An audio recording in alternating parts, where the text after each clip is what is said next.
ล้มป่วยบ่สบายก็บ่ประดับประดาอย่างเงี้ยเมื่อยบ่สบายนักเหมือนกันก็นอนบนเตียงคนป่วยขณะนั้นคนรับใจหันตัวเจ้าภิกษุมาบิณฑบาตก็เลยไปบอกคือนางสิริมาแม่นายพระมาแล้วแต่ว่านางสิริมานี่มาอาจจัดการด้วยมือตัวเองเพราะว่าลุกบ่ขึ้นปกยกย้ายก็ฮือคนใจช่วยกันพยุงขึ้นเพื่อจะไปไหว้พระเพื่อจะใส่บาตรหลังจากที่ถวายทานแล้วนางสิริมาก็ไหว้สั่น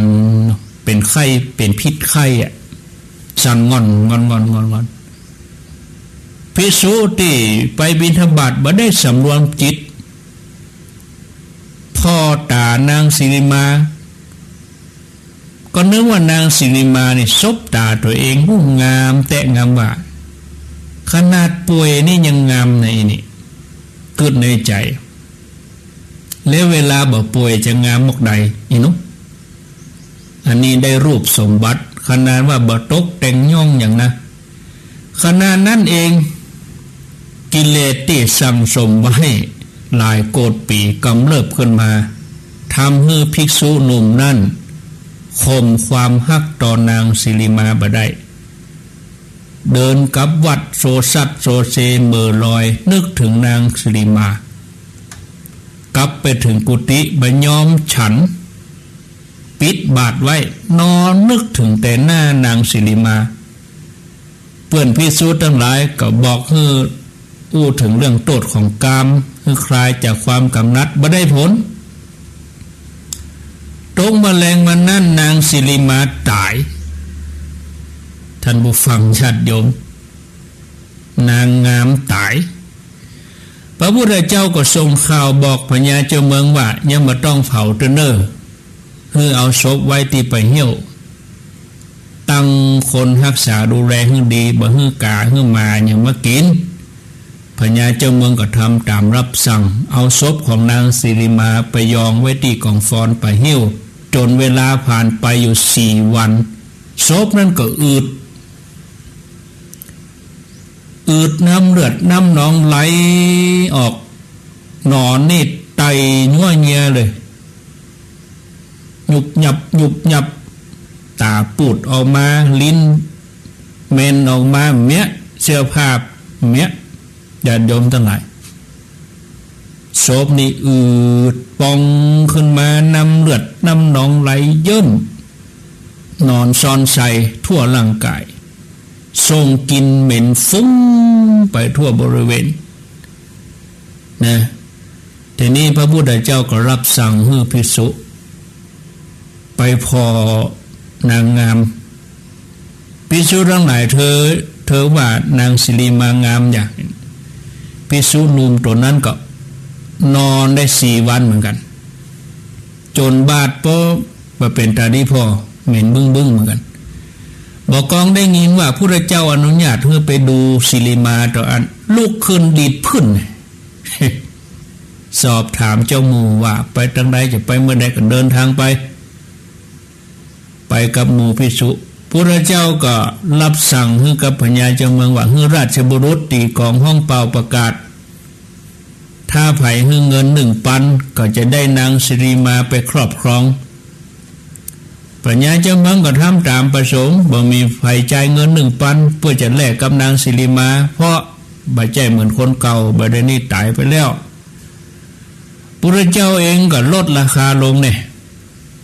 จาก1,000เหลือ500จาก500เหลือ250เหลือ200เหลือ100เหลือ50เหลือ10จนเหลือ1กหาปณะก็บ่มีไผยอมชายสุดท้ายฮื้อบ่ได้ก็มีไผเอาพระองค์ตรัสว่าภิกษุทั้งหลายเธอจงดูหญิงสาวนี้อันเป็นตี้ว่าสวยงาม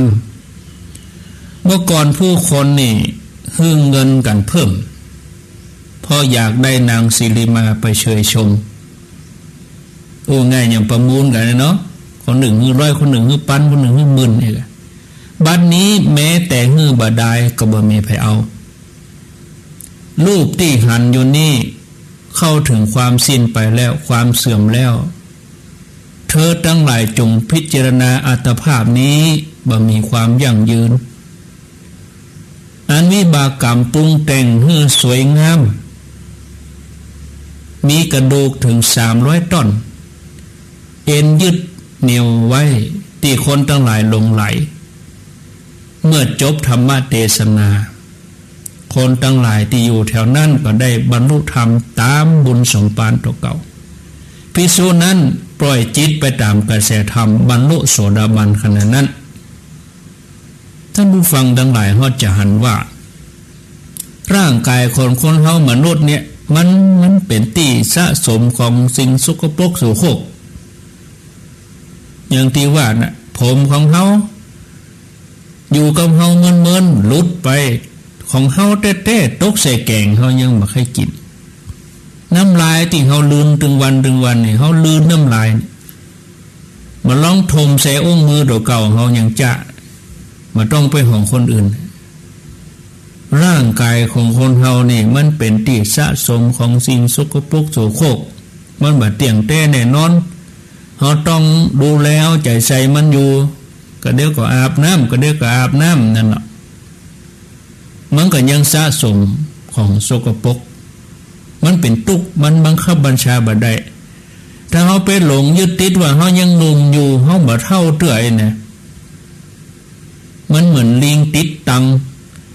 ญาติโยมรู้จักขนมตังมันเหนียวอ่ะมันเป็นยางเหนียวอ่ะตีในพานเอามาล่อมันก็ติดมืออยู่หั่นนับเน็บแกะอย่างใดก็บ่ออกเล่นแกะก็เล่นติดสุดท้ายไปไหนไม่ไหวอ่ะนะการที่บ่ฮื้อไปยึดติดอย่างนี้เฮาต้องพิจารณาถึงความบ่เที่ยงแท้ของสังขารเฮา10 ปี20 ปีก่อนเฮาเป็นแหมย่างบัดนี้เฮาเป็นแหมย่างเนาะเอาร่างกายของเฮานี่แหละเฮาจะได้เข้าถึงธรรมของพระพุทธเจ้ามันเป็นที่มาน่าชมเชยเป็นลังของโลกนะ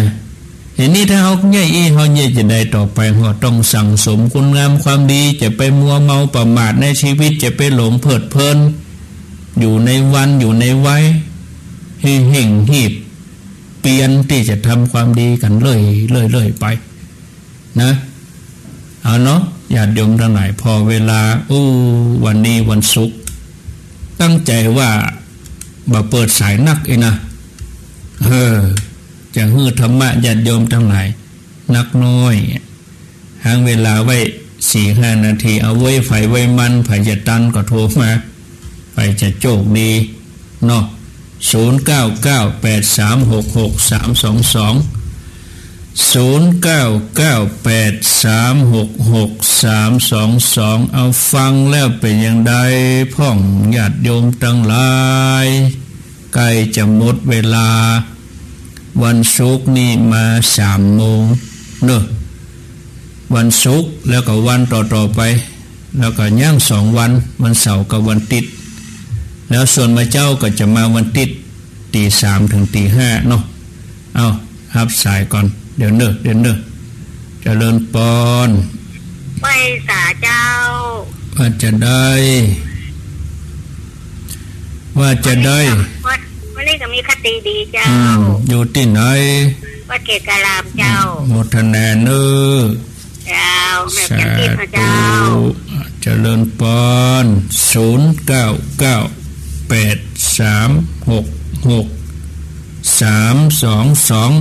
ยังแคว้นกันได้สัก5 สายอย่างดีหรอเนาะฟังแถม5 นาทีเนี่ยจะออกก่อนสักนาที2 นาที0998366322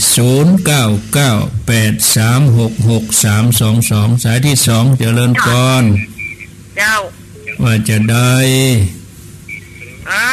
จากที่ไหนโอ้ยสาเจ้าท่านพระครูจะไปอ้อมไก่อยู่ที่ไหนอยู่ที่ไหนเจ้า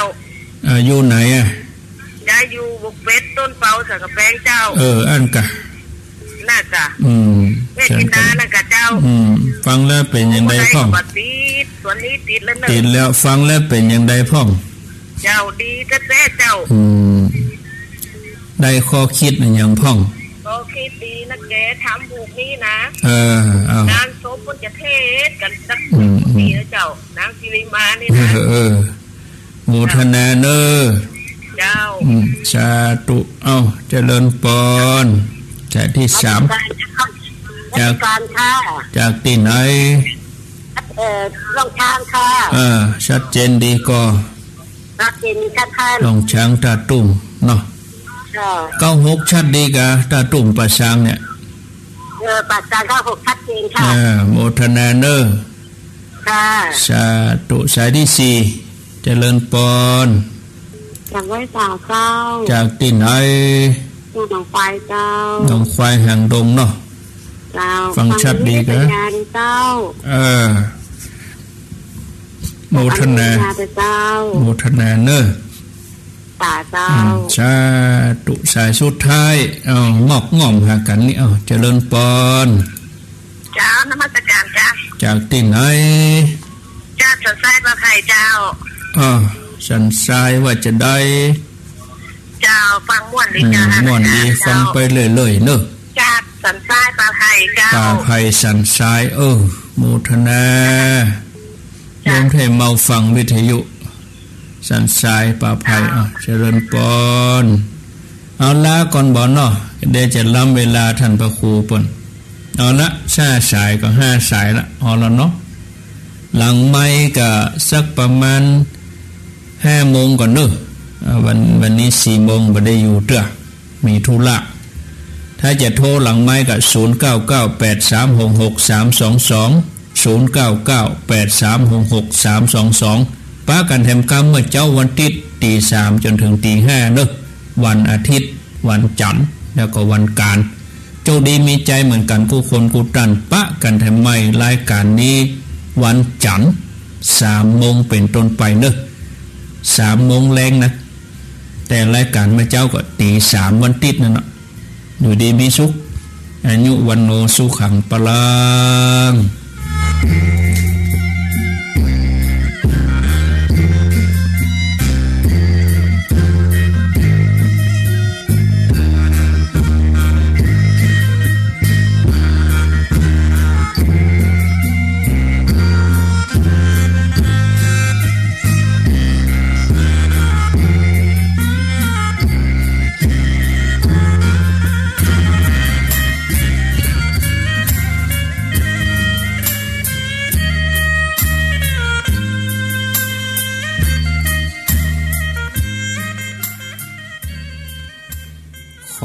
นอบน้อมเอากุณพระแก้วเจ้าทั้ง3 ประการอันมีพระพุทธพระธรรมพระสงฆ์กุณพ่อกุณแม่กุณครูบาอาจารย์กุณศีลธรรมกรรมฐานจงมาปกห่มรักษาครูบาอาจารย์พระเจ้าพระสงฆ์ทุกรูปปกห่มรักษาป้อออกแม่ออกศรัทธาด้านสาธุชนคนดีผู้สนใจใฝ่ในธรรมทุกท่าน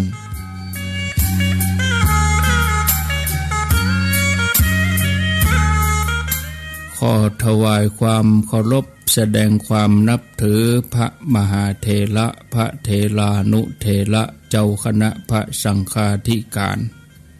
ครูบาอาจารย์เจ้าที่มีอายุพรรษามีการศึกษามีภูมิธรรมที่สูงกว่าเก่ากับผมขอถวายความเคารพแสดงความนับถือมาณโอกาสนี้จุตนจุองค์เจริญปอนญาติโยมท่านสาธุชนคนดีผู้สนใจใฝ่ในธรรมทุกท่านมาแล้วเน้อมาแล้วมาปะกันแล้วญาติโยมท่านทั้งหลาย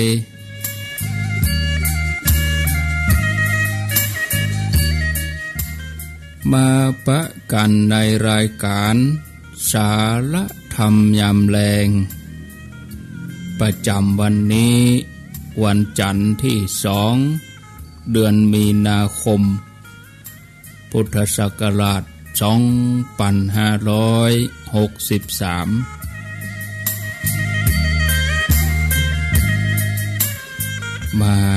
มาพบกับอาตมภาพพระครูอภิวัฒนวิกรมวัดปากตังเจริญตำบลดอยหล่ออำเภอดอยหล่อจังหวัดเชียงใหม่เป็นผู้รับผิดชอบดำเนินรายการช่วงเวลาบ่าย 3เป็นต้นไปสัปดาห์แรกต้นเดือนที่3ของปีแล้วก็เป็นสัปดาห์แรกของเดือนมาปะกันเป็นประจำในเวลาบ่าย 3เป็นต้นไปณที่สถานีวิทยุแห่งนี้ FM 96.0 สถานีวิทยุท้องถิ่นจังหวัดเชียงใหม่คลื่นพระพุทธศาสนาและจริยธรรมณห้องส่งวัดยางกวงตำบลไหยาอำเภอเมืองเชียงใหม่ส่งสัญญาณไปสถานีแม่ข่ายบนวัดพระธาตุเจ้าโดยสุเทพ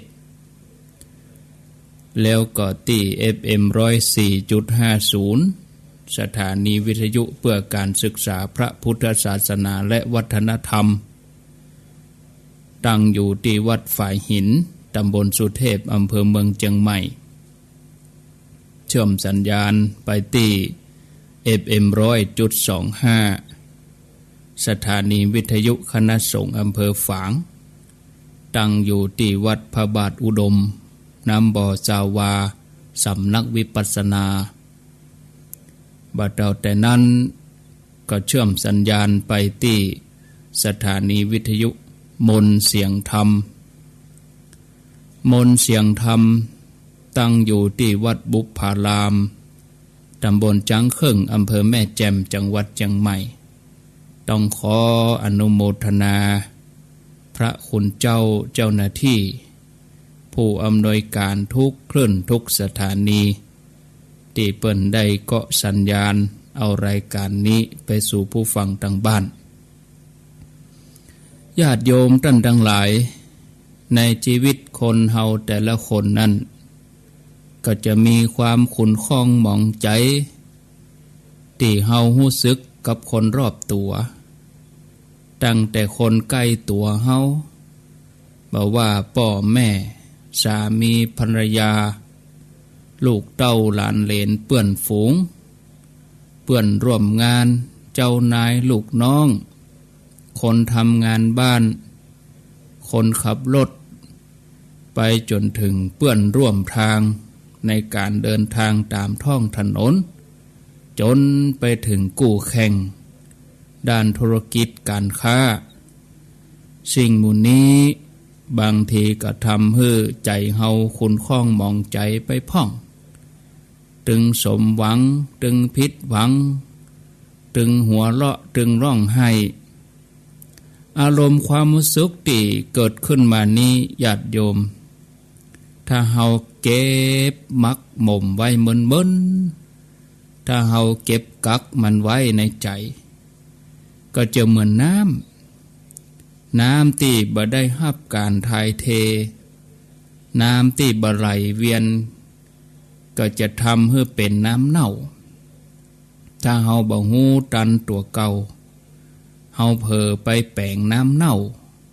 ไปเอาขยะไว้ในใจตัวเก่าแล้วเฮาปล่อยออกมานักพ่องน้อยพ่องคือกับคนรอบข้างได้สัมผัสก็จะสัมผัสสิ่งที่เน่าสิ่งที่บูดสิ่งที่บ่น่าพอน่ากอยท่านผู้ฟังทั้งหลายศรัทธาญาติโยมในสภาพบรรยากาศบ่ว่าจะอากาศร้อนกาเศรษฐกิจการเมืองเรื่องโรคภัยไข้เจ็บหรือแม้กระทั่ง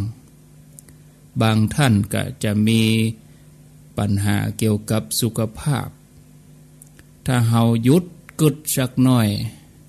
เฮาก็จะพบว่าคนใกล้ตัวเฮาที่เฮาฮักหรือว่าที่ฮักเฮาเนี่ยเขาทั้งหลายเหล่านั้นเขาก็บ่มีเจตนาที่จะมาทำร้ายเฮาฉะนั้นเฮาก็บ่ต้องไปกึดอะไรหยังนะฉะนั้นก็บ่สมเหตุสมผลเลยที่เฮาจะมากึดเกลียดกึดโคตรขุ่นเคืองในใจเก็บเอาความรู้สึกไว้เป็นความมองใจไว้หลายวันหลายเดือนท่านผู้ฟังถึงแม้คนที่มีเจตนาบดีกึดทำร้ายเฮาวางแผนจะให้ชีวิตเฮานั่นตกลมตกจมกึดกะบดีหวังกะบดีกับเฮาใครให้ชีวิตเฮาบดีบ่มีความสุขยิ่งเฮาตกต่ำลำบากยิ่งเฮาเจ็บแค้นเท่าใดญาติโยมก็เหมือนไฟที่มันเผาลนใจเฮาไหมใจของไผก็ใจของเฮานั่นน่ะฉะนั้นเฮามาทำตัวเฮานั่นให้มีความสุขถ้าเฮาทำตัวเฮาบ่มีความสุขมีแต่ความทุกข์เก็บเอาความเกลียดความแค้นผูกใจเจ็บเพ่งโทษเฮาเองก็ติไปช่วยเขานะไปเติมไฟ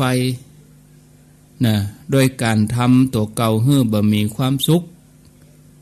ก็จะได้ดังใจเขาเพราะเขาคิดว่าจะทำให้เฮามีความสุขถ้าเฮาบ่มีความสุขเฮามีความทุกข์ก็เข้าแผนเขาเฮาต้องปฏิบัติตัวตรงกันข้ามเขาใครให้เฮาทุกข์เฮาก็มีความสุขเหรอเขาใครให้เฮาเศร้าเฮาก็ยิ้มเหรอมันมีอย่างศรัทธาญาติโยมฮู้อย่างอีเฮาก็บ่มีเหตุผลเนาะที่จะไปช่วยให้งานเขาสำเร็จที่จะไปช่วยแผนให้เขาสำเร็จสรุปก็คือบ่มีเหตุผลที่จะไปเกลียดไปโคตรอันหยังทั้งนั้นจะไปเกลียดไปโคตรกับคนที่บ่มีเจตนากะมีเจตนากะจะมาทำร้ายเฮาบ่ใจไปทำเพื่อเขาหรอแต่เพื่อทำเพื่อความสุขความเจริญของเฮาคนเดียวเนาะศรัทธาญาติโยมท่านทั้งหลายลองก่อยๆเกิดสังเกตพอบางทีคนอื่นก็สร้างสถานการณ์แวดล้อมแต่ชีวิตเฮานั้นสามารถลดระดับลงแต่นะก็ตอนที่เฮายอมรับคือมันเป็นอย่างอันเฮายอมรับโดยใจที่เจ็บปวดโดยใจเกลียดใจโคตรถ้าเฮาสามารถรักษาสภาพจิตใจของเฮาให้มั่นคงจิตใจของเฮามีความสุขถึงจะหวั่นไหวอย่างใดบางทีก็มีเพียงขณะสั้นๆแล้วก็หูตันถ้าเฮาหูตันก็จะย่างให้จิตใจของเฮาเป็นเป้าหมายหลักที่จะทำให้ชีวิตตัวเฮาเองมีความสุขดีงามชีวิตก็ยิ่งเจริญงอกงามพัฒนาก้าวหน้าไปทั่วทุกด้านจิตใจมีความสุขสงบห่มเย็นแม้ในยามที่จิตใจถูกบีบคั้นเฮาจะสามารถพอหันสิ่งที่ดีงามในชีวิตนะก็คือหันความสุขหันความอบอุ่นหันความโชคดีที่มีรอบตัวเฮาเนี่ยเฮาได้หันโอกาสได้หันห้อมหันตางความเป็นไปได้ในที่ดีงามใจที่เปิดกว้างของเฮาก็จะรับเอาสิ่งที่ดีงามเอาความอบอุ่นเอาโอกาสปูไปกูยังอยู่ที่ไผ่มีสายตาจะพอจะสัมผัสมันเฮาหันสั่งเฮาทั้งหลายหันสิ่งที่เฮาพอหาเฮาได้รับสิ่งที่เฮาเป็นอย่างที่แท้หลายคนนะ ศรัทธาญาติโยมหลายคนสงสัยว่าเฮาจะมายุดมายั่งความอาฆาตพยาบาทความเกลียดความโกรธความแค้นคนที่ทำบดีกับเฮาได้อย่างใดหลายคนสงสัยบางทีใครยุดเพราะว่าหูว่ามันบดีมันทำลายตัวเองแล้วก็ชีวิตแต่บ่ฮู้จะเนี่ยจะได้อย่างกะศรัทธาญาติโยมวิธีพอความโกรธหรือว่าเวลาความโกรธที่ฝังลึกอยู่ในใจที่เปิ้นห้องว่าความแค้นเนี่ยก็คือเมื่อมีความคิดนึกถึงคนนั้นนึกถึงเรื่องราวที่ทำมือเฮาบ่พอใจนึกถึงเรื่องราวทำมือเฮาเกลียดแค้นขึ้นมาพุทธขึ้นมาคือเฮาใจสติสังเกตมันเนาะแล้วก็บ่ต้องพยายามพักใส่ไล่ส่งออกไปอะเมื่อจิตแวบขึ้นมามาแล้วบ่เฮาก็เอาตัวสติพอใจปัญญาเนอะจะไปใจอารมณ์ถ้าใจอารมณ์ผสมกับกระเดียวความเกลียดความโกรธความอาฆาตความอาฆาตพยาบาทมันจะปะทุเป็นไฟเหมือนภูเขาไฟนะอันนี้เมื่อเฮาใจสติพอใจปัญญาพิจารณา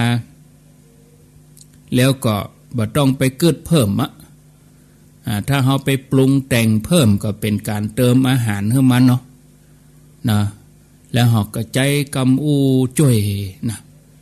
ขอให้คุณมีความสุขขอให้คุณได้เฮียนหู้ได้รับ สิ่งที่ดีงามตลอดชีวิตเนอะขอให้ข้าพเจ้ามีความสุขขอให้จิตใจของข้าพเจ้าสงบห่มเย็นขอให้ชีวิตของข้าพเจ้าดีขึ้นตึงวันอีเนาะไปที่ไหนก็ให้มันโล่งสบายอีนะอันนี้คือทำด้วยสติปัญญาแล้วก็เลือกกรรมสั้นๆที่มีความหมายดีๆตามที่เฮารู้สึกเนี่ยบางทีตอนแรกก็อาจจะฝืนใจหน่อยอีกนะตอนแรกๆใหม่ๆใจนี่มันบ่อยากจะอวยพรอะไรอย่างนะก็ขอให้ใจกำอูนำไปก่อนแล้วก็ก้อยๆน้อมใจไปวันละน้อยจอบเอาใจของเฮานี่มันก็เป็นซุยเหมือนกันด้วยมันก็เป็นเป้าเหมือนกันด้วยเฮาก็ก้อยเอาน้อมไปกำน้อยใจจะก้อยอ่อนโยนแต่ถ้าเฮาไปเติมอาหารฮื้อไปเกิดกำอู้ว่าจะด่าอย่างใดจะว่าอย่างใดจะวางแผนสายเว้นอย่างใดอันนี้เหมือนเฮาไปเติมอาหารฮื้อนะยิ่งเมินไปใจเฮาจะดำจะขุ่นมัวแล้วหน้าตาก็บ่พองใสอันนึคนที่ขี้เกียจที่โคตรนี่พอหน้าตาถึงบ่พองใสลูกตานี่มันถึงพอออกดูแต่ถ้าคนที่เปิ่นมีสติพิจารณาเปิ่นมีเมตตาเนี่ยใจอ่อนไปอ่อนน้อมใจก็อ่อนโยนเนาะก็ขอให้จำไว้เสมอศรัทธาท่านผู้ฟังความคิดการกระทำกรรมอูที่ดีงามที่เฮาส่งออกไปเนี่ยส่งออกจากใจเนี่ยผลดีก็จะตกมาถึงตัวเฮานี่นะมาตกถึงตัวเฮานี่ก่อนทันทีที่เฮาอู้กาเฮากึดกาเฮาปรารถนาดีกาเฮาก็จะปลดปล่อยพลังงานแห่งความปรารถนาดีออกไปตัวเฮาก็อิสระลงโซ่ปนแล้วบ่จุดนั้นนะอิสระจากอย่างอิสระจากใจที่มันบีบคั้นที่มันเกลียดมันแค้นเหมือนเฮาโดนขังไว้มันพอสภาพนี้มันก็ขุ่นมัวเหมือนอากาศบะเดียวนี่กะมันบะเป่งบะแจ่มใสท่านผู้ฟังญาติโยมอันยังเกิดขึ้นก็ขอให้เฮาเฮียนฮู้ว่าเนี่ยยังเฮาถึงไปอยู่สถานการณ์อย่างอันน่ะกับคนอย่างอันน่ะ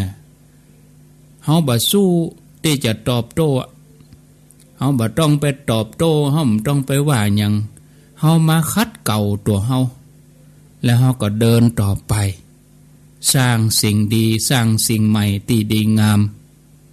พลังงานที่เป็นลบก็มาเปลี่ยนเป็นพลังงานที่เป็นบวกนะ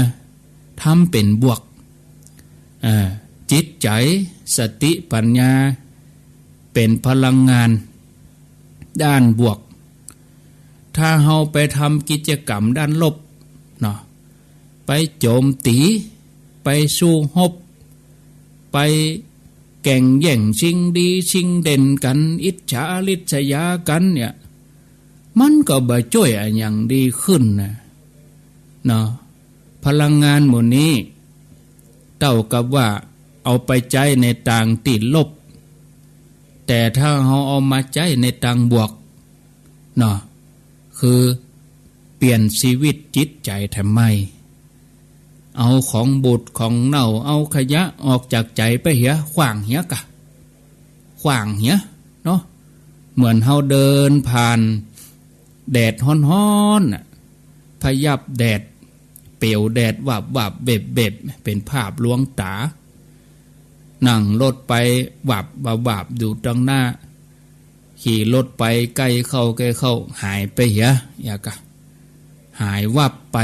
ให้มันหายไปจากใจไปเลยทันทีกู้เวลาเหลือใจตีเบา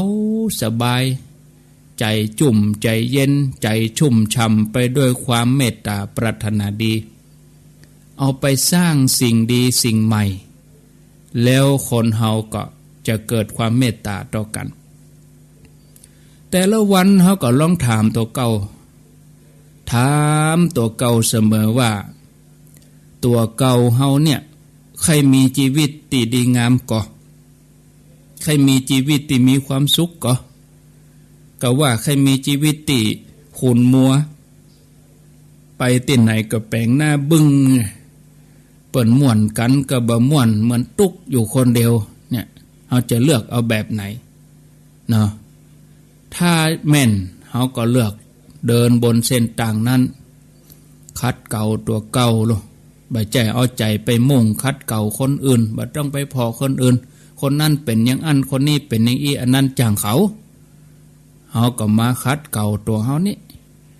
เมื่อใดก็ตามที่เฮามีความมุ่งร้ายมีความอาฆาตพยาบาทอยากทำร้ายทำลายอยากเอาคืนอยากทำให้ชีวิตคนอื่นแย่ลงอยากทับถมโดยการอู้ห้ายกึดห้ายทำร้ายขอให้เฮาฮู้ว่าอันนั้นเกิดจากจิตที่บ่บริสุทธิ์เนอะท่านผู้ฟังใจความอ่อนนะที่อยู่ภายในตัวเฮาเนี่ยนะที่สำคัญคือเฮาบ่แน่ใจว่าเขาบ่ดีแท้กะเขาดีแท้กะการที่เขาอาจจะเป็นคนดีมีชีวิตรุ่งเรืองเฮาเลยพยายามที่จะไปทำลายเขาก็ได้ในทางตรงกันข้ามถ้าเฮามั่นใจหูแน่แก่ใจแม้คนอื่นจะบ่ฮู้ว่าเขาบ่ดีแท้อย่างใดแล้วก็ใจเฮาสะอาดมั่นคงเฮาจะบ่ต้องยะอันหยังเขาเลยเพราะเฮาฮู้ว่าคนที่ทำบ่ดีจะได้รับผลบ่ดีในที่สุดโดยที่มือเฮาบ่ต้องเปื้อนขี้เปอะโดยมือเฮานี่บ่ต้องไปเปื้อนความสกปรกอันหยังเลยเฮายังแอบเอาใจจ้วยสรุปก็เหมือนเดิมอะศรัทธาญาติโยมคือคนดีก็ว่าคนบ่ดีคนบ่ดีหรือว่าคนดีเนี่ยถ้าเฮามีจิตใจสงบมั่นคงเฮาก็บ่ได้ทำอันตรายเขาดูแลชีวิตเฮาให้สะอาดให้อบอุ่นก็ดีพอแล้วขอให้เฮาทั้งหลายมีความสุขสงบห่มเย็นมีชีวิตที่ดีงามเจริญรุ่งเรืองขึ้นถึงวัน คนเฮาบัดเดี๋ยวนี้มันเป็นยุคสังคมสมัยเป็นยุคเทคโนโลยีอูกันก็ได้หันหน้าหันตาอาตมาภาพจัดรายการอยู่โดยรอปักตังเจริญเพะส่งเสียงขึ้นไปบนดอยสุเทพดอยสุเทพเปิ้นก็มีเครื่องมีออกอากาศผ่านกระแสไฟฟ้ามาเป็นคลื่นส่งไปถึงบ้านถึงจองญาติโยมอู้กันครูบาอาจารย์จัดรายการศรัทธาได้ฟังโอ้เป็นยุคที่สื่อสารกันได้รวดเร็วเนาะได้เวยอูตีเดียวไปถึงเมืองเป้าเมืองฟังเจียงแสนเจียงไฮ้ไปกูตีโดยระบบคอมพิวเตอร์โดยอินเทอร์เน็ตโดยเฟซบุ๊กโดยไลน์โดยโทรศัพท์เทคโนโลยีหลายๆอย่างที่เข้ามาหาเฮานี่นะคนตั้งหลายก็สื่อสารกันอย่างรวดเร็วแล้วก็เนี่ยฮือมีกลุ่มคนต่างๆก็เข้าถึงข้อมูลของเฮาได้ง่ายด้วยนะก็น่าว่าเป็นผลดีต่อคนจำนวนบ่น้อยท่านผู้ฟังทั้งหลายยังได้ก็ตามในสิ่งดีมีประโยชน์ก็ย่อมมีโทษมีผลเสียเหมือนกันผลเสียเกิดขึ้นจากคนใจนั่นเนาะถ้าว่าคนใจเทคโนโลยีต่างๆเป็นคนดีเอาข่าวสารข้อมูลอันดีมาสู่ระบบก็ทำให้คนเสพข้อมูลข่าวสารกึดดีหันดีไปตัวแต่ถ้าคนบดีเอาข่าวสารข้อมูลมาใส่ในระบบก็ทำให้คนนั้นกึดบดีไปตัวเขาก็จะใจสิ่งนั้นไปในทางที่ดีหรือบดีแก่ตนเองแก่สังคมแก่ประเทศชาติบ้านเมืองนะเหมือนเฮามีมีมีดอยู่ในมือเนาะเหมือนเฮามีมีดอยู่ในมือมีดเนี่ยเอาใจได้หลายอย่างเอามาซอยพักซอยจิ้นเอามาทำประโยชน์ก็ได้ถ้าว่ามีดนี้อยู่ในมือของคนที่มีสติปัญญาเอามาใจให้เกิดประโยชน์เอาไปตัดหนามตีขวางตังเอาไปประกอบอาหารเอาไปตัดไม้ตัดหยังอย่าแต่ถ้ามีดไปอยู่ในมือคนบดีก็มาเป็นโทษนะเอาไปชกชิงวิ่งเล่าเอาไปฆ่าฟันไหลแทงกันเนี่ยก็เหมือนเดียวกันนะเทคโนโลยีเนี่ยเนาะอย่างเฮาตั้งหลายใจกันถึงวันเนี่ยเทคโนโลยีไปถึงบ้านถึงจองการใช้เทคโนโลยีต่างๆในยุคบัดเดียวเนี่ยจะต้องระมัดระวังเนอะโดยเฉพาะวัยรุ่นจะต้องใจความคิดให้รอบคอบรอบด้านก่อนที่จะใช้เทคโนโลยีเนี่ยมันเนี่ยอันยังต่ออันยังถึงแม้บางครั้งจะหมอกเล่นกันนะนึกว่ามันเป็นหยังแต่ผลกระทบมันกว้างหาหูเฮาเป็นส่วนหนึ่งของสังคมอันยังก็จ้างที่มันออกไปในอากาศมันบ่ใจเป็นความลับแล้วมันเป็นข้อมูลสาธารณะเปิ้นก็วกเอาวักเอาแต่โมกลางตังหั่นน่ะเปิ้นก็วักเอาข่าวสารของเฮากลางตังหั่นน่ะสิ่งที่เฮาคิดว่าเล่นนี่ก็อาจจะมีผลบดีต่อตนต่อสังคมได้นักมากมายฉะนั้นยุคบัดเดียวคนเท่าสมัยเฮามายุคนี้เป็นยุคไอทียุคดิจิตอลนะเนี่ยมันเป็นยุคดิจิตอลเนี่ยสิ่งสำคัญก็คือว่าเฮาต้องควบคุมกายใจของเฮาบ่ให้หลงไหลนักล้ำไปหลงไหลไปกึดในสิ่งที่บ่ดีทั้งหลายบอกว่าจะเป็นการโกหกหลอกลวงจุกันในคอมพิวเตอร์ก็หันข้าวหรอเราอ่อนโดนจุออกไปจากป่อจากแม่จุขายครัวจุโอนเงินมันสปะขายครัวกันแล้วก็ส่งครัวมาก็บ่ได้ตามตกลงกันโอนเงินไปแล้วครัวบ่ได้อย่างอีกก็มีอันเนี้ยคือการใช้เทคโนโลยีคอมพิวเตอร์ คนบ่เดียวบ่ต้องไปเดินห้างเดินหยังเอามือถือมาข่วยๆญาติๆก็เดียวก็มาส่งเข้าถึงบ้านอุ่นๆฮ้อนๆจะกินอันหยังอยู่บ้านบ่เดียวนี่ห้างร้านก็บ่มีคนหำเหมาะศรัทธาญาติโยมคนเฮาเนี่ยเสพตัวเก่าอยู่กับบ้านจะกินอันหยังก็สั่งเอาข่วยๆญาติเอาเต็มหมู่หั่นน่ะธุรกรรมธนาคารก็บ่ต้องไปโอนเงินโอนหยังธนาคารก็อยู่ในมือถือเนาะวิทยุก็อยู่ในมือถือ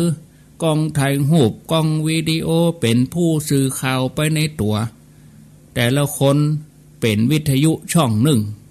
แต่ละคนเป็นทีวีช่องหนึ่งเป็นหนังสือพิมพ์สำนักพิมพ์หนึ่งล่ะเขาจะใจให้เกิดประโยชน์ดีก็ว่าบ่ดีจะเป็นประโยชน์ก็ว่าเป็นโทษเนาะเขามาช่วยกันสร้างสรรค์เทคโนโลยีให้เสริมปัญญาให้กับสังคมอย่างเขาตั้งหลายฟังรายการวิทยุนี่ก็เป็นแถมเทคโนโลยีหนึ่งแต่มีดังเดิมแล้ววิทยุนี่แต่บัดเดียวเปิ่นพัฒนาแต่ก่อนครูบาอาจารย์จัดรายการก็ต้องเดินทางเนาะเสาะรถเสาะหยังบางตนบัดสะดวกก็อัดเทปไปบัดเดียวนี้นั่งอยู่ที่วัดนี่เลยทัดทาเจ้าก็กดมากันตอบโต้กันได้อันนี้ก็เทคโนโลยีจะร่วมบุญร่วมกุศลอันยังก็ง่ายเฮาต้องมาใจในการสร้างสรรค์ปัญญาในการพัฒนาสังคมนะการฮื้อธรรมะทางวิทยุก็คือเป็นธรรมทานฮื้อความคิดฮื้อปัญญาแก่มหาชนคนทั้งหลายนี่เป็นทานยิ่งใหญ่ถ้าเฮาร่วมด้วยช่วยกันเฮาก็เป็นส่วนหนึ่งทำให้สังคมนั้นเกิดความสงบนะแต่หากต่างคนต่างหัวเล่นต่างคนต่างใส่ใจแชทกันไปด่ากันไปอันยังมาน้อยก็หลอกล่อด่ากันเกลียดโคตรระบายด่ากันทั้งที่บ่ฮู้จักกันทั้งที่เฮาบ่ใจฮู้จักเปิ้นด่าหัวกันเนี่ยก็จะทำให้สังคมนั้นวุ่นวายแบ่งฝักแบ่งฝ่ายเหมือนอย่างที่เฮาหันในปัจจุบันนี้นะการกระทำอันอย่างเล็กๆน้อยๆเนี่ยจะไปมองข้ามญาติโยมทั้งหลายเขาจะไปคิดว่ามันเป็นหยังบ่เป็นหยังนะบางทีมันเกิดกระทบต่อสังคมคือเฮาสังเกตเวลาเฮาเอาก้อนหินจ่งลงในบ่อถึงแม้ว่าจะเป็นก้อนหินน้อยๆแต่ก็เกิดคลื่นกระจายมาจนเต็มบ่อนะความดีก็เหมือนเดียวกันความบดีก็เหมือนเดียวกันเขาจะไปเกิดว่ามันน้อยๆนะมันมีประโยชน์แต่มันจะก้อยๆกระจายไปเต็มสังคมธรรมะก็เหมือนเดียวกันอย่างช่วงเวลาติครูบาอาจารย์เปิ้นมาตนในชั่วโมง2 ชั่วโมงญาติโยมฟังก็ฟังไปก็ได้ความคิดความอ่านก็กระจายไปสู่จิตสู่ใจกระจายไปหากันอันนี้ก็ขออนุโมทนากับญาติโยมที่ตั้งอกตั้งใจฟังรายการธรรมะศรัทธาญาติโยมท่านสาธุชนเนาะก็กันไปสัพเพเหระหลากหลายพอเวลาแล้วก็ไปกับเพลินไปเนาะศรัทธาญาติโยมเนาะไปกับเพลินไปม่วนไป3:35 นาที15:35 นาทีก็จะได้ลองฟังศรัทธาญาติโยมพอเนาะเป็นจะได้พ่องพักเปลี่ยนกันถ้ามีเวลาเหลือใต้รายการก็จะธรรมะแถมน้อยตอนนี้ก็เปลี่ยนกันเนาะไปก็เดียวญาติโยมธรรมะนักล้ำบ่มีธรรมะเลยก็ญาติโยมก็เบื่อถ้ามีธรรมะนักล้ำก็เบื่อง่ายเนาะ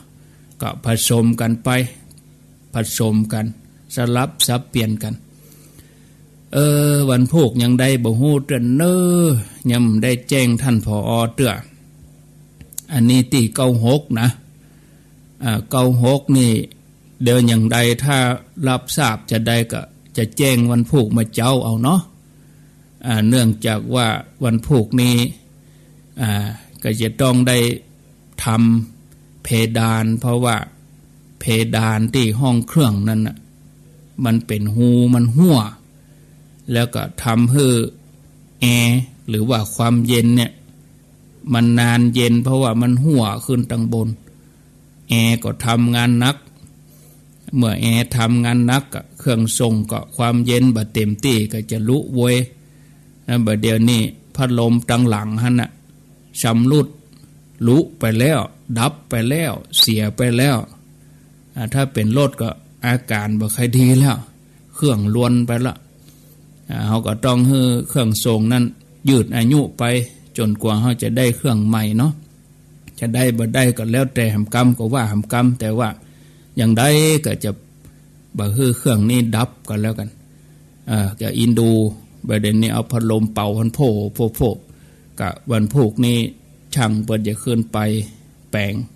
ติดเพดานติดเทิงให้ลดระดับเทิงลงมาบ่ให้ความเย็นนั้นได้กระจายถึงบนละลดเพดานลงมาหน่อยก็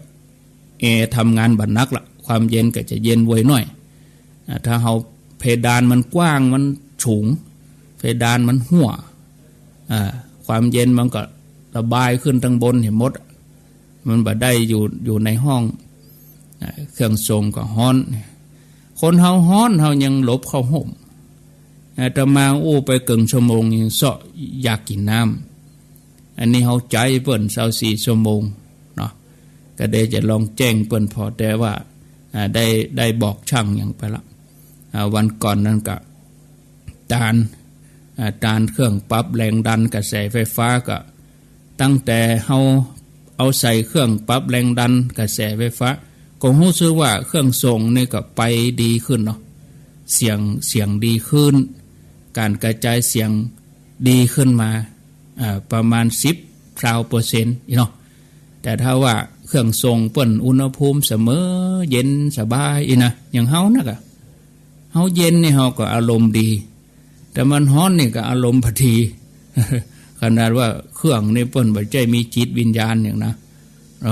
มีความรู้สึกอย่างแต่เฮาก็ต้องเข้าใจเอาฝ่ายเจ้าอู้ก็โทรมา0998366322เจริญปน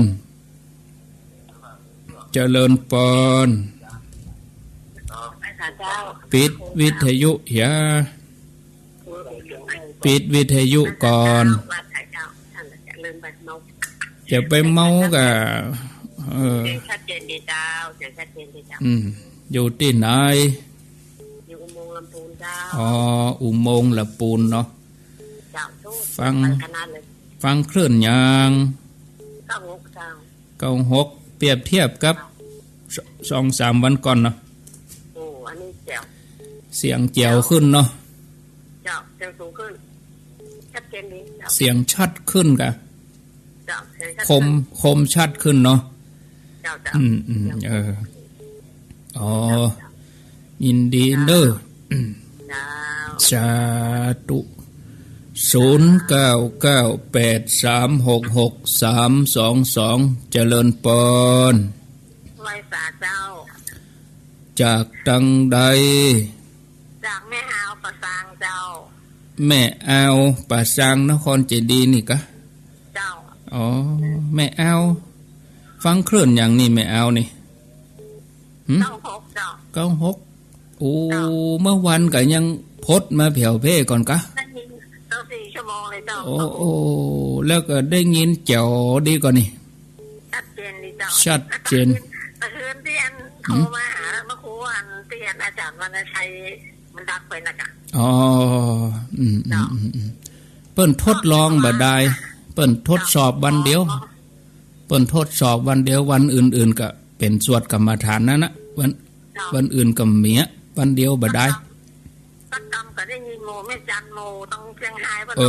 นั่นก็ว่ากันไปเจ้าขอบจักร วานนะเจ้าท่านพระครูดีอะกะเจ้าไหว้สาเจ้าอนุโมทนาอนุโมทนาเจริญปนไหว้สาเจ้าแม่อ้วนกะแม่เราเจ้าประตามสลวงเจ้าสลวงเบิ่นล่ำได้ยินเนาะเจ้าสลวงแม่ลินฟังคลื่นอย่างหา16เจ้า96กะเจ้า96คลื่น16เองฟังตลอดเนาะเจ้าฟังตลอดนะเจ้าของฟังจะหลายเจ้าเดี๋ยวดีกะมัดถั่วเจ้ามัดถั่วด้วยกะถั่วอย่างถั่วและถั่วอย่างถั่วเขียวเจ้าถั่วเขียวเจ้ามาขายเจ้ามาขายเจ้าคันดีปะเจ้าที่เพิ่นเอาไปแปลงถั่วงอกนั่นแม่นก็ใจกะแม่ละเจ้าอันนี้นะเจ้าดีกะโอ้ขยันมันเพียรฟังธรรมะไปตัวเนาะเจ้าดีแล้วเนอะเจ้าไว้สาเจ้าสาธุเอารับสาย0998366322เอารับสาย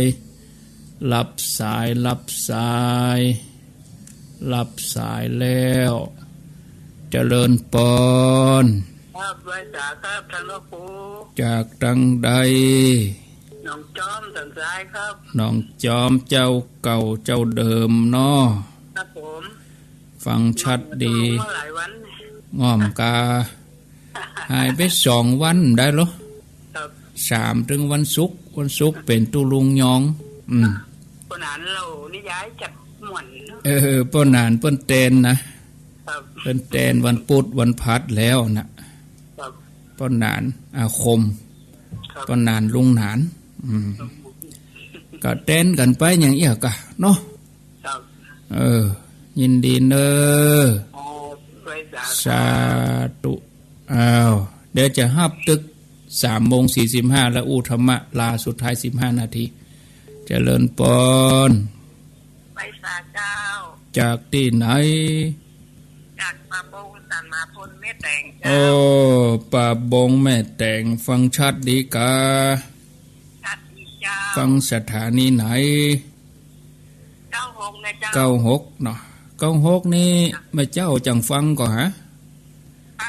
เวลาตี 3 ตี 4นี่นะแม่เจ้ากับแมลงอันใดชัดเจนชัดเหมือนกันเจ้าปอกันเทียบกับก่อนที่เปิ้นจะปิดเมื่อ 2-3 วันก่อนอันใดชัดอันนี้ชัดก่ออันนี้ชัดดีเจ้าชัดขึ้นมาเนาะวันนั้นปิดไป2 ชั่วโมงกะเนาะแล้ววันพุธนี่บัดแน่ได้จะรายงานผอ.ก่อนเนาะเปิ้นบ่ปิดก็ทำงานยากครับเมาะติดเพดานไฟจะช็อตหัวเขามันพุธนะท่านอาจารย์ผู้ทำเมืองเอาเมืองเนี่ยก็ลูกเข้านึ่งลูกเข้านึ่งลูกเข้านึ่งหรอกก็ชอบฟังขนาดดีกะยินดีนะเนอเจ้าต่อไปสุดท้ายจับพอดี3:45เจริญปนจากดังใดสันปะเหียงละปูนเจ้าสันปะเหียงเนาะสันปะเหียงละปูนนี่ฟังคลื่นยังฟังสถานีไหนแม่ฟังสถานีได้ทาง96นี่มาเจ้าฟังก่อได้ฟังบัดตันกะตี 3 ตี 4นี่นะอันพวกเฮาก็จะมาแหมตี 3 ถึงตี 5แม่นแรงกับบ่าย3อีนะ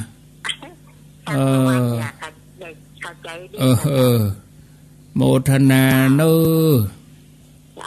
สาธุเจริญปน มาจากเจ้าจากทางใดจากป้าวังตาลเจ้าเมื่อสารปีเจ้าตาวังตาลสารปีอินดูเปิ้นเนาะสายเปิ้นโยนมาบัดลำได้ยินโทรรู้แต่แม่ฟังตลอดทุกช็อตเนอะฟังสถานีได้แต่96เนี่ยเจ้า96เนาะชัดเจนมากๆชัดเจนขึ้นมาแถมเนาะได้มันมีโอกาสไปร่วมงานนะเจ้าที่จะเดินทางเนี่ยแต่เป็นอย่างแต่ท่านนักมูนี่ยังนะเดี๋ยวก็จะถ้าได้ล่องไปทางโดยรอที่จะไปแว่ก็ไปเป็นอย่างก็เป็นอย่างอ่ะเป็นอย่างอ่ะเอาใจเย็นเย็นป่าทุกมันนั้นนะเจ้าใจเย็นเย็นเย็นไว้เย็นไว้โมทนา51อยู่โลโอ้นุ่มอยู่โล57นะอ๋อโอ้จะดีเป็นจีแล้วกะอ๋อสวนดอกมะลินะกะเจ้าทวีทรัพย์เจ้าทวีทรัพย์ประเด็นนี้อันปีใหม่นี่ประตูหอมขึ้นว่ะเนาะเจ้าหอมขึ้นกำลังออกเจ้าถ้ามีอย่างกะโทรทางแฟนมาเลยเจ้าเกตตะวามีวะเกตตะวามีก็มีเจ้ามีเหมือนกันนะมีดอกดาวเรืองก็เจ้ามีถึงบ้านนะก็ทำมีความสุขจะตายได้เนาะมันม่วนเลยเขาหันต้นไม้ต้นตอกมันฮดหน้าม่วนนี่ทำกับมือเนาะทำกับกูเนาะใจมันสุขสบายเอาน้ำมากไปที่เจ้าโอ้เอาท่านดีกาดีกายินดีเนอสาธุสาธุอีกาได้ยินโยมเขามีความสุขเองเขาก็ม่วนใจก็เครื่องนี้เปิ้นให้ใจดีค่ะวันนั้นก็มีโยมเขาโยมนั้นกับแม่จันเพ็ญเขาไปเพี้ยวไปยังเอาฝุ่นเอาอย่างยังแบบเรียบร้อยสมบูรณ์แต่นะโอ้ถ้าจะลงขึ้นกันเนาะอย่างคนเขาเนี่ยเวลาอันอย่างที่มันอุดอู้มันบ่ใครม่วนเวลาอันอย่างมันลงมันจะม่วนถ้าอย่างคนเฒ่าเปิก็โอ้ถ้าคนเฒ่าคนแก่เปิก็โคเจ้าตี้นี่ชอบใจกะมันสะอาดหรอนะมีหรอกคนเฒ่าเปิ้นถือนะถ้าอู้คนโบราณนะคนโบราณนี่เปิ้นถือบักเก่าโบราณเนี่ยเอาเก่าว่าของเขาไปใหม่ก็เอาเก่าก็บละใหม่ก็เอาเก่าก็บละนะที่อาตมาเขาที่อันขึ้นสีขาวนี่ไม่ใช่ว่าอาตมาเขาคนรุ่นใหม่แล้วบ่มีความเคารพภูมิปัญญานะเมื่อรายการตะกอนสถานีตะกอนลุงหนานเลี้ยงเจ้าตี้กู้ปีเหมือนกันนะเลี้ยงเจ้าตี้กู้ปีคนเฒ่าเพิ่นบอกมาอันใดเฮาก็แย่อย่างนั้นเฮาก็บ่เหลือกรรมแล้วก็มันก็แปลกเหมือนกันเด้อสถานเด้ออันนี้บ่ใช่ว่าไปส่งเสริมอย่างแต่ว่าเป็นภูมิปัญญานะเปิ้นว่าอันมันได้กับฟ้าแม่ฟ้าพานะเอาเล่าเถือนฝังปื้นเสาหั่นเลยตุเนาะเอาก็คนเฒ่าเพิ่นบอกคือเขาก็คือเขาเนี่ยเขาบ่จะไปซื้อคนเดียวนะเขาเอาฝังก็ฝังโอ้ตั้งหันมามันฟ้ามันจะดึงบ่ไก่กว่าตอนเขาแปลงเขาเอาโหดตีนเสาเฮ้ยโลเพิ่นไว้นะคนเฒ่าเพิ่นบอกภูมิปัญญาเอาเล่าเถือนโหดคนเฒ่าเพิ่นเล่าว่าฟ้าผ่ากลางต้งนะตุผ่าอันไม้ที่มันอยู่กลางเด่นนะเขาเอาเล่าเถือนโหดทั้งลุ่มมันดับให้หรอเอาก็ลองกันเอาก็เอาใส่ในขวดนะฝังตอนเขารอเสาเขาก็เอาฝังไว้ตีนเสาวุ่นอีเนาะคนโบราณเพิ่นเป็นภูมิปัญญาเนาะศรัทธาญาติโยมทั้งหลายก็เดียก็บ่เสียหายอยู่มันอยู่ในดินบ่หรอฝังเอาไว้ในดินบ่หรอเอาแล้วเนาะศรัทธาญาติโยมท่านทั้งหลายพอเวลาแล้วก็เกิดว่าอัน3:45จะอู้ธรรมะแห่มสัก15นาทีพอเวลาค้างแห่ม10นาทีจะหมดเห็นละเก็บตกสายที่ค้างไว้จะดีกว่าเนาะเก็บตกสายที่ค้างเอามาไผจะอู้ก็แถมประมาณ8นาทีจะได้ ลาแล้วก็ไปปะกัน104ปุ่นต่อ104ฝั่งไหลหนีไปไหนเตื้ออยู่ที่เดิมเมืองฝางอยู่ที่เดิมแม่แจ่มอยู่ที่เดิมอันนี้ก็สังวนให้ญาติโยมที่ฟัง96ก่อนเป็นหยังวันพวกเขาจึงได้มาปะกันแถมแต่บัดแน่ถ้าว่าช่างเปิ้นทำงานแล้วมันบัดแล้วเพราะวันพวกนี่มีงาน2อย่างคือเพดานกับระบบไฟวันพวกถ้าทำเพดานทำระบบไฟเหรอก็เครื่องทรงก็จะเย็นนะไอ้นะอุณหภูมิเมื่อไปเขาวันนั้นมี29องศาแล้วก็ไปวันก่อนนะมี29ไปแต่ว่าวันซื้อนี่เหลือ24โอ้เย็นลงมาเครื่องทรงแรงเย็นตัวใดกับไปดีตัวอันความคมชัดก็ดีขึ้นแต่ถ้าฮ้อนนี่ไปบ่แห้งยังลดนะความฮ้อนขึ้นมันก็บ่ได้มันต้องพักอันนี้ถ้าเรามีระบบอากาศดีๆเนาะแอร์เย็นดีเห็นหน่อยความเย็นคงที่อันนี้ก็จะทำให้ประสิทธิภาพในการทำงานดีเนาะ0998366322ยิ่งเข้าหน้าฮ้อนนี่โอ้น่าหันใจเนาะเจริญปอนเอาเรื่องนี้เอาเรื่องอันเรื่องเลี้ยงเจ้าตี้ครับมันเล่าเถื่อนนี่แม่เคยได้ยินก่อฮะเคยได้ยินน่ะตั้งบ้านแม่เขาทำว่ะเนี่ยว่ะบ่เจ้ขายนะบ่เจ้ขายเคยเป็นสาวน้อยๆอยู่นะจนน่ะบ่เจ้ว่าขายเปิ้นว่าภูมิปัญญาด้านการฟ้าผ้าหยังเอาไปอย่างอีบ่เจ้ว่าขายกะจำได้ยินประวัติแต่ว่ายังว่าไปดูดไปหยังเปิ้นให้เอาเหล้าโหดเนาะจังได๋กะน่ะอย่างเดียวกันนะกะเจ้าก็ได้ยินเหมือนกันนะเจ้านั่นน่ะเจ้าโทรมาจากเมืองฝางเด้อเมืองฝางเนาะเจ้าบ้านเสาหินบ้านเสาหินฟังแมลงกับฟังแม่เจ้าแต่หลังฟังจังได้ไปดีกะฟังแมลงก็ดีได้มันเด้อสิได้ไปอันไปเอียวว่าก็ไปเป็นหยังก็ว่างก็มามันฮ้อนบ่ถ้ามาเด้อมันฮ้อนอยู่แต่อันหันแล้วจะหันละแล้วจะได้หันใกล้เป็นหยังโอกาสหน้าเด้อยินดีก็เดี๋ยวเมืองฝางไปปะกันชั่วโมงหลังพุ่นเนาะสาธุเราจะก็เดี๋ยวเฮาไปกันชั่วโมงหลังเมืองฝางยังมีตั้งหลังพุ่นแหมชั่วโมงอยู่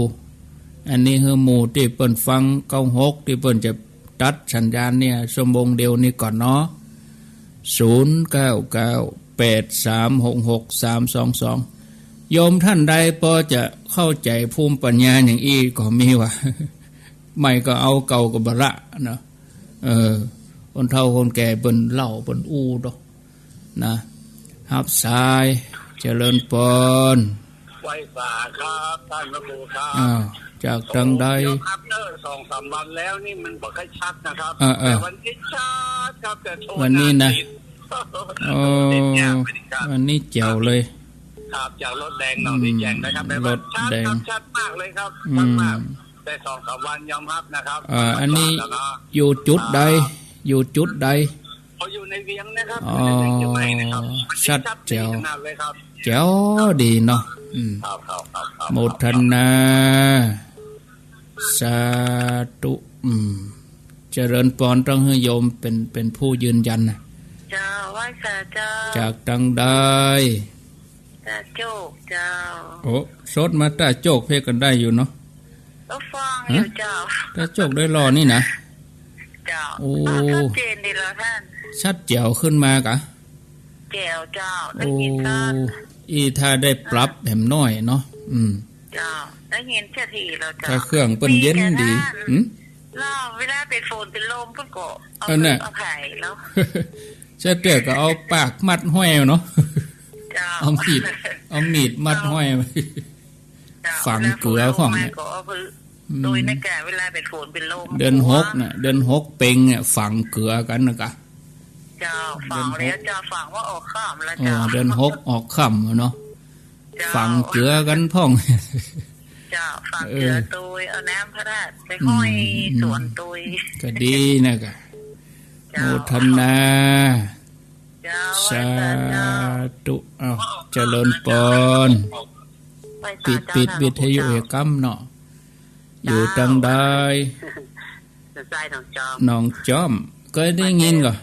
เคยได้ยินก่อที่กำลังแล้วไปอ๋อน้องจอมวันนี้กำลังจะแห่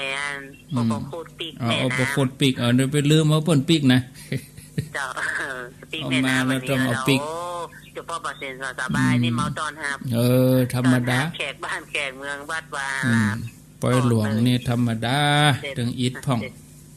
เสร็จสับเรียบร้อยแล้วเนาะเจ้าเรียบร้อยแล้ว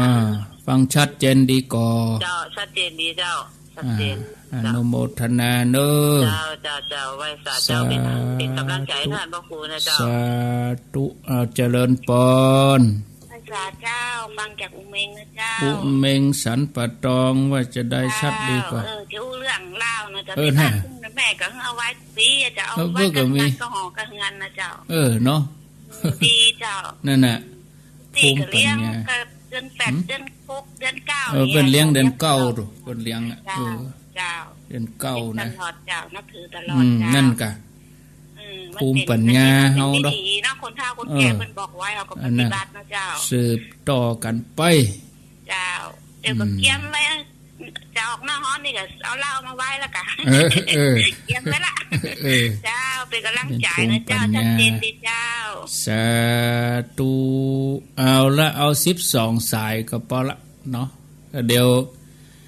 ทางเมืองฝางแม่อายใช้ประการ104อยู่ที่เก่าฟังฝ่ายหินต่อแหมจมงแม่แจ่มก็ต่อกันแหมจมงเนาะเอาทวนสายแล้วก็จะได้ลาจากกันไปอันนี้ก็อุโมงค์นี่ฟัง96แหมสาย1ก็นครเจดีย์ป่าสาง96สลวงแม่ริมฟัง96หนองจอมอันนี้ก็ฟังหรออนุโมทนาสันทรายป่าบงแม่แตง96สันไปเหียงละปูนฟัง96ตาวังตาลสระปีฟัง96เมืองฝางเสาหินรถแดงหนองสีแจงใต้โจกโดยรอสันทรายหนองจอมแล้วก็สุดท้ายนี่ก็บ้านอุเมงสันปะตองฟังชัดเจนดีพอเวลาก็ต้องลาศรัทธาไปก่อนเนาะปะกันทำไมวันพุธเมื่อเจ้าเวลาตี 3เป็นต้นไปสำหรับวันนี้ลาญาติโยมที่ FM 96.0 ไว้เต้าอีก่อนติดตามรายการต่อไปเนอะเปิ้นมารอท่าหันแล้วขอบคุณพระคุณเจ้าหน้าที่ฝ่ายเทคนิคท่านอาจารย์ประสิทธิ์ที่ได้ดูแลควบคุมการออกอากาศเพื่อเป็นไปอย่างปกติอนุโมทนาศรัทธาที่โทรมาโทรบัดตันบ่เป็นหยังอนุโมทนาวันหน้าวันตาเฮาก็ตึงอย่าได้มาปะกันแถมอยู่วันนี้ลาไปก่อนเด้ออายุวันโนสุขังปะลัง